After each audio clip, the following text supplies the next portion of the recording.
This week, the world's leaders gather in Glasgow for the United Nations Climate Change Conference, COP26, and we can expect travel and tourism to be in the spotlight as they debate how we drive towards a lower carbon economy across the world. The challenge, of course, is how do you balance the benefits of tourism with its costs?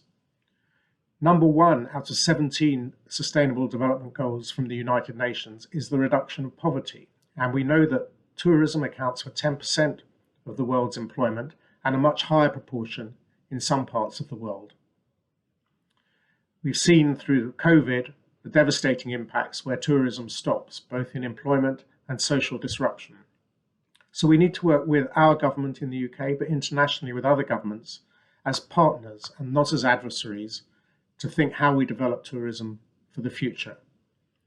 At ABTA, we've been involved in sustainability for several years now, and last year we published our Tourism for Good report, which set out the benefits of tourism, but also the challenges on the environmental, the social and the human rights level.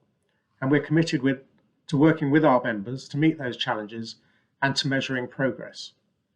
We work with other aviation partners to drive towards lower carbon aviation in the future. And we have our own subsidiary, Travel Life, which helps members accredit their supply chain and improve their sustainability and environmental footprint. And of course, there's a lot we can do in our own businesses.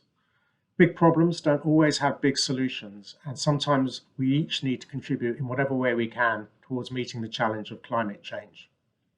On November the 11th, we'll be having a free webinar for members, Decarbonising Tourism. You can find the details on the abta.com/events website. And also there's a host of other resources that members can use, which you can access in the member zone.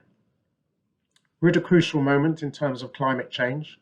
We're all aware of that, and our industry in particular is committed towards meeting the challenge and making sure that we go forward with public opinion and government support on our side.